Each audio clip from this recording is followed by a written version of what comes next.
Greetings, it's Vaygrim here with another episode of Vaygrim's Chance.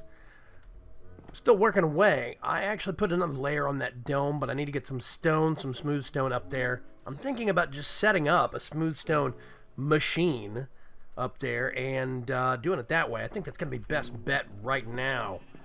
I've made some progress on the farm, and I'm real happy about it and the progress on the warehouse. Now, let me take you for a tour. I'm not using bottom couple of floors. This is all coal.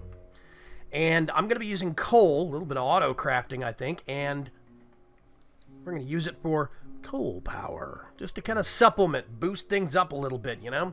I'm always looking for more power that I can transmit around the base a little bit at a time. This coal crop is going to allow us to do just that. Now, these bottom two floors, I think, are just going to be ingots, like iron, gold, maybe redstone, nether quartz, surface quartz for sure, probably some copper and tin here and there. That could be cool. But I still have the other tower that I'm going to do, so I'm not going to limit myself on this one. We'll see. I think the biggest thing I run across right now is that I need surface quartz and gold a lot, so I want to see if I can get those made. This is just wheat. You always need wheat for something. I've got mixed trees up here now. Put a vacuum hopper to grab some of the excess saplings that the actual harvester itself doesn't get, and it works pretty good. I'd say I get about 90% of the saplings. A few fall off the back edge over here, but that's fine. It's okay. They just hit the water below, and some creeper looks up and wonders why it's raining trees. But overall, I'm real pleased with this design. I like it a lot. It allows me space to automate some tree growth. I have rest of my mixed crop growth, and it's very vertical and very compact. Now, here's the cool thing. I've got some item conduits moving under here, but I think I'm going to change it. Yeah, I think I am actually going to separate this track down here. You see right here? I think I'm going to connect it across so this stays in a loop. And then I'm going to have this go in a loop, and all of this stuff will get stored. The whole branch will get stored in the warehouse. This means the sheep, all the product of the cow farm with the pig spawner in it will all go down there. I'll have 2 mine carts going, and that means that I don't have to worry about connecting this tower to this storehouse directly. What will happen is I'll connect it to an item unloader, or an item loader. The cart will get it, drop it off on an unloader right under here that I'm going to put. That connects to the storehouse. That way I can very easily automate all of this being stored in this building. I'm very excited about that prospect. I think it's going to be cool. Now, I've got a nice big wall of barrels, and I think I've got more than enough. Honestly, probably these little spots in this row right here will be taken up by the first tower that we've got. Second tower will take over this stuff, and there's going to be a middle row that is going to be wool and probably the cow and pig stuff right there. I might put another row of barrels across the top so I could do colored wool. That could be real cool. Excuse me, I have a little bit of a cough today. That could be really cool if I had colored wool. I could do it for all projects. I'd have one stash that would have a little bit of black, a little bit of orange, a little bit of green, whatever. And I like that. I'm just going to have to go in there and color one of each color sheep and make sure it stays that way. It's going to be really neat. Yeah.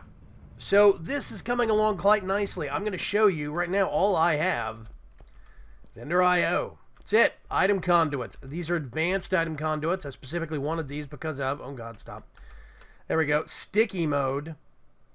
And you can see this connects. You just right click on something. It'll say it's receiving items from a carpenter's safe. That is getting dye essence. Yeah. Now the carpenter's safe is, I'm going to have to go around. Whoosh. Let's go that one and that one. That, if you look, stone, carpenter's safe. I did it for low, kind of low profile, but I'm thinking I'm going to take it out and go to the rail cart system. I really like having the mine carts whirring around. It's really cool. So everything comes in from the other side of this, from the tower. And the way that I have it set right now, I would have to have another carpenter safe right there with another set of pipes. And this would be a dual fed system. I don't really like that. Instead, what I'm going to do, I think, is put one item unloader right under here where the minecart is, and that way this is all fed through one system, not from two different points. I think that's going to minimize confusion for the system, minimize lag impact. I really do think that's going to be, oh gosh, great. I really do miss my my obsidian paxel here. This thing's great. I've got some amazing enchants on it. Having silk touch and efficiency on it. I don't know why I have soulbound, but having silk touch and efficiency on it's very, very nice. I've got the building materials in here that I was using to build this building, and I might still, expand or decide to move something, or who knows, go up more. This weak infusion and regular infusion stones, I'm working my way up through the crops, basically. I still need to get some more essence. I'm not sure why I'm not getting that much of this stuff. It seems rare, or it's like it doesn't get picked up by the chests. By the harvester. So that is a concern that I have, because when I grow the crop manually over there, I definitely get. Let's see. All the coal seeds are in use. I know. There we go. I know I have spare dye seeds.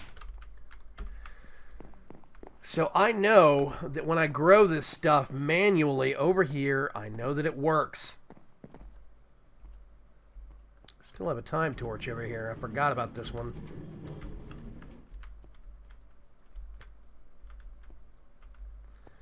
And I'm just going to, unfortunately, I think, still have to harvest some of this the old-fashioned way to see if I can get some more nature essence, because that essence dust is what I need to get going on things. Yeah, see, I got nature essence right there. It seems like it just gets, it doesn't get picked up by the harvester. And that really concerns me. I'm wondering if it is a super low % chance.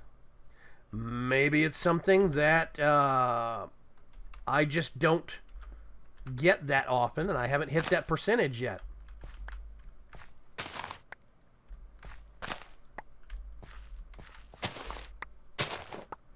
So I'm just testing. See, that's 4 right there. So I think that the harvesters pick that stuff up, but they don't deliver it, and that kind of concerns me.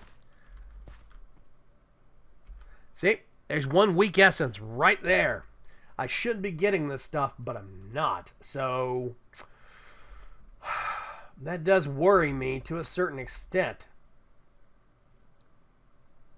Yeah.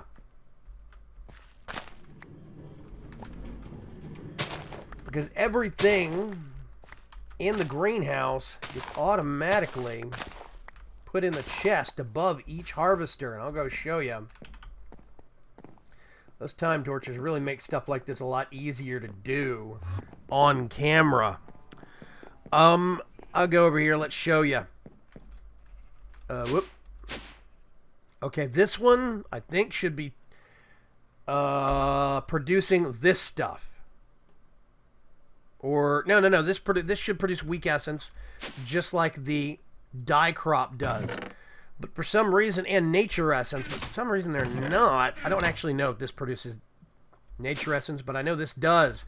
I just proved it over there. I got 4, 6, real quick turnaround. So I'm not real sure why it's not doing that. So what I'm going to do is I'm going to go ahead and add this to the filters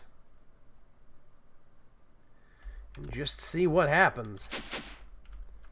But I really should be getting more of this stuff. I've only got, what, 4 of those? 15, 21 now.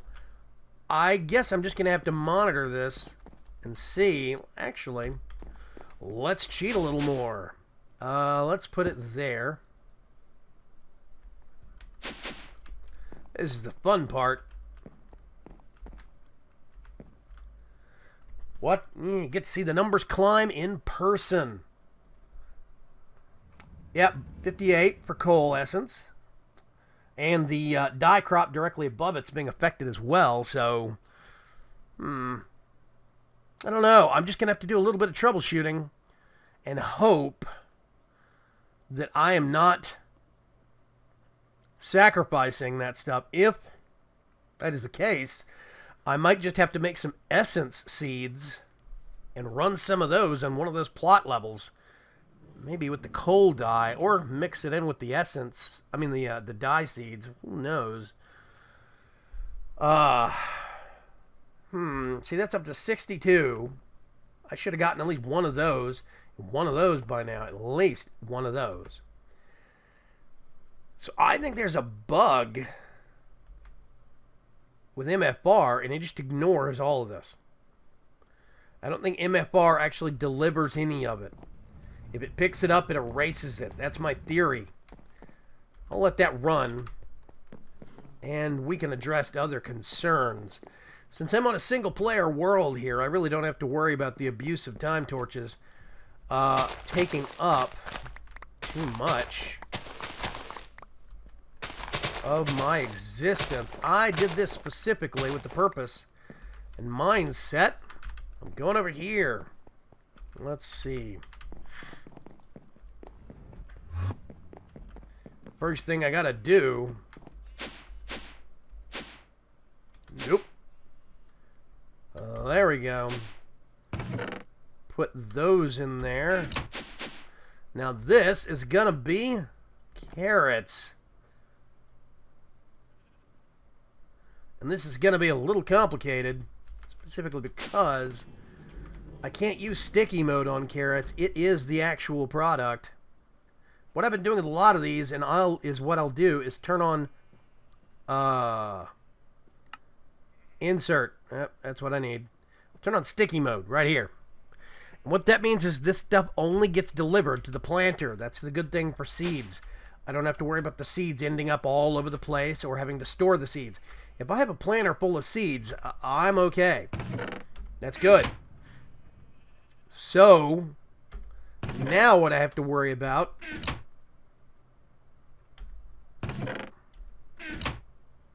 Let's see, extract, always active, whitelist carrots. And those got planted. I think it went to the first available destination. And this is what I've been doing. Consume stack off means it leaves at least one in every single stack, which means you can arrange your seeds for mixed plots very deliberately, and you don't have to worry about it getting messy or having too many of one seed, not enough of another. That way it keeps specific stacks, it fills them up, but it won't consume everything. So now I have, you see, carrots growing. I think the carrots are being affected by that too. I'm not sure.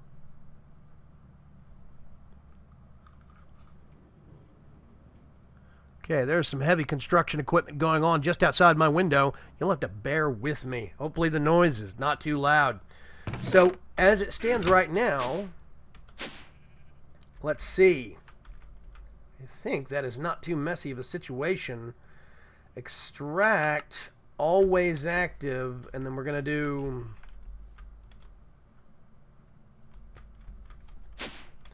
Oh, I got to go out and under. Hang on a sec. I actually have to go underground, under the building for this one.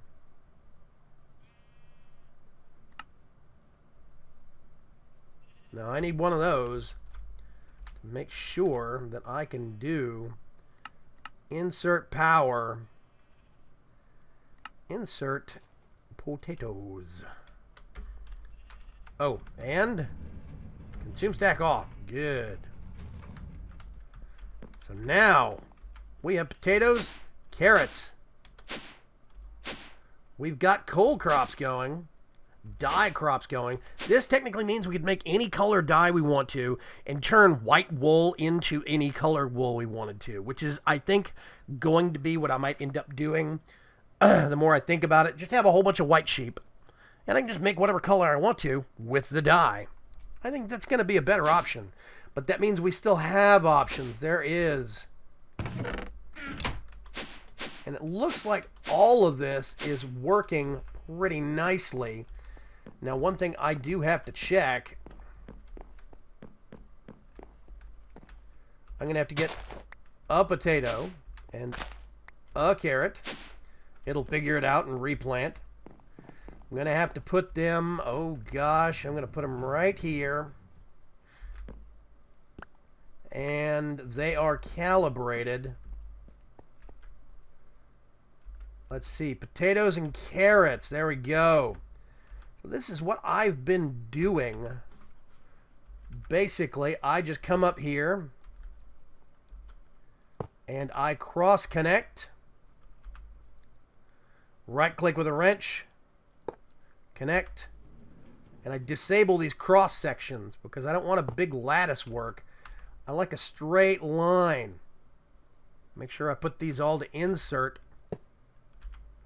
Why do I want a straight line? Well, I do actually believe that this minimizes lag quite a bit because the path binding is a lot simpler. It's a straight line, and I think in my head somewhere, let's see, whitelist, carrots, insert. Is that right? Nope, that's not right. Whitelist potatoes. And whitelist carrots. There we go. So now those have a different place to go. Not in the safe. So I think what's going to have to happen with these, unfortunately, like with the carrots, it's going to have to fill up all these slots before it will actually start pumping out extras. But I think I'm okay with that. I think that'll be fine. I might just accelerate it a little bit with the time torch, but for the most part, I'm okay on food because I've got beef from that. It's just like carrots actually do get used in like potions. The golden carrot for night vision potions. Potatoes you get used in some mod recipes, like portal guns, among other things. So I like having them, keeping them on hand, and so they can be stocked up. Yeah.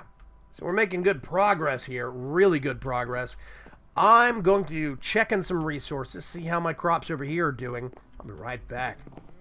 Okay, I've been watching and testing for a couple of hours now since I last spoke to you. And I think I can firmly agree. 6 of these, I have not gotten any new ones. It went up from 5 because I got one from over there. And 24 of these, all of these are from that little manual plot. So apparently MFR ignores all of the secondary bonus stuff. And this does not have me a happy camper. This does mean that somewhere I'm actually going to have to put these things and just farm manually. And we'll see how that goes. It's that, or here's another option. I make a trip into the nether and get some essence seeds. And I'm going to show you in Magical Crops right here. It's got the first page. Magical Crops, there's all the stones, color tinted, whatever tinted, etc., etc., etc., right? Well, if you look at seeds, essence seeds, these things have to be found and mined, okay? They come from drops from ore. I wonder if the ore even shows up here. There it is. Essence ore and nether essence ore. So I think what I'm going to do, maybe next episode, and we're going to have a second one later in the week, I think next episode maybe I'm going to take a long journey out to some New World Gen, see if I can do some digging. Yeah. So I will take you along the ride for that trip so you can see what exactly I discover. We could talk about some things along the way. I wanted to let you guys know that I've got some new series coming out. Now, I think you've probably already seen my series with Teddy here and the only Bentley. They have been nice enough to join me on the Utopia 3 Age of Adventure server. And so we have decided, the 3 Caballeros, as Teddy put it, we have decided that we are going to throw ourselves into the midst of the adventure and probably die horribly and hilariously a lot along the way. So keep your eyes out for that series. We've also got a new series that we are launching on Thursday. The only thing I'm going to tell you about it right now is the name. We are calling it Astronauts. So keep your eyes open on Thursday. That's going to debut on all 3 channels. That is going to be, again, the only Bentley, real nice guy, and he's super smart. Teddy here, real good friend of mine, and myself. And we are going to be doing a collab build. It's going to be fun. I've also got another series coming out later this week or early next week called Diamond Gear. keep your eyes out for that one. That might surprise you a little bit also. Now, right now, the only series that I've got that is 172 is Utopia 3, The Age of Adventure. But Diamond Gear is going to be joining it. And Diamond Gear is actually, oh gosh, a tech mod compilation. So keep your eyes peeled for some 172 tech madness coming soon. Thank you very much as always. I really love it and really appreciate it when you guys decide to spend your time watching my content and my videos. Makes me feel real good about things. It generally makes me happy to know that you enjoy watching my stuff. Don't forget to go to Vaygrim.com. We've got forums over there. I'm going to be posting news and links a lot more often. We're going to getting some conversations going, and we're generally building a community. So swing on by, say hi, register on the forums. Doesn't cost you anything. Thank you very much for swinging by. This is Vaygrim signing out. Bye-bye.